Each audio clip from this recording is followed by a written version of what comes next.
Assim como os seres humanos, a comunicação passou por uma grande evolução ao longo dos anos, e ela ainda vive em constante expansão.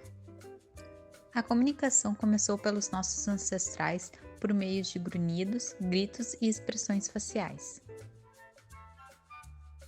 Mais tarde, cerca de 18.000 a.C., surgiram os primeiros registros, as pinturas rupestres. Esses desenhos serviam para demarcar território, contabilizar mortes, contar histórias e ensinar as próximas gerações. Pela primeira vez, o homem consegue transportar o seu conhecimento.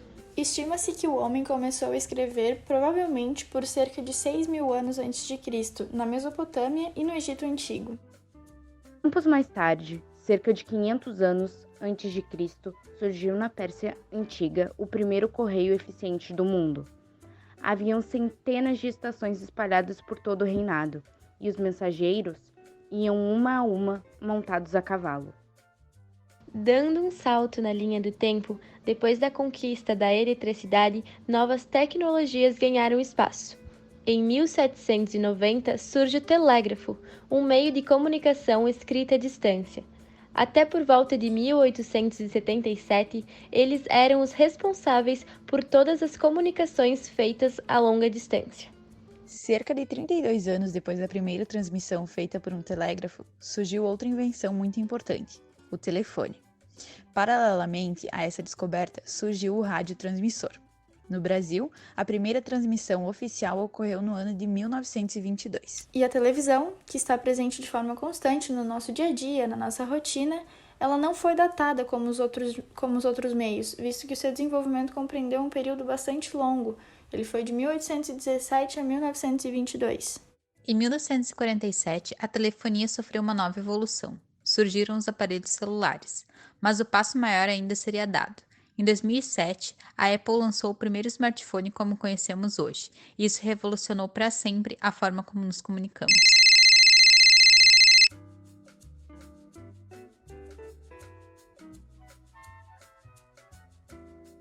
E essa é a situação da comunicação atualmente.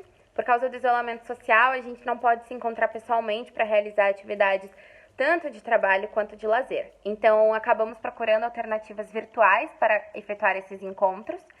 E ela é uma alternativa, na realidade, muito útil, porque a gente pode realizar atividades estando em locais completamente diferentes. Eu, por exemplo, estou em Canoas, na região metropolitana de Porto Alegre. Falando de inverno litoral? Acho que isso que a Lurian falou foi muito importante, que bom que agora a gente já tem todos os meios de manter a comunicação mesmo à distância. E não é simplesmente manter a comunicação e conseguir fazer um trabalho, é tu preservar ainda a qualidade. Por exemplo, a gente conseguiu se ouvir a entonação de voz, se olhar no olho, ver a expressão facial, que eu acho que é isso que é importante, né? Porque nós, como seres humanos, a gente precisa desse contato, mas nunca vai substituir um abraço, um tá perto real, sentir o calor, né?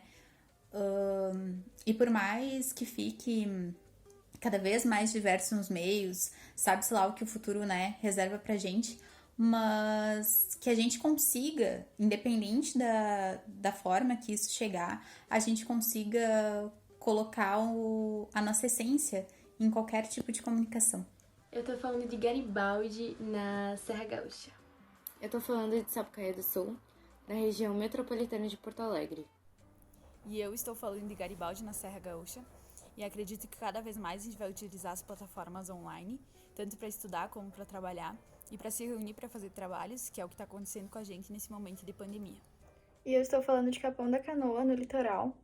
E se antes nós já pensávamos que a comunicação pessoalmente ia ficar cada vez menos presente, após essa pandemia que a gente está vivendo, a gente vai vivenciar muito mais os encontros virtuais, os encontros digitais e muito menos os encontros pessoais. E então cabe o questionamento se afinal isso tudo vai afastar ou aproximar ainda mais as pessoas.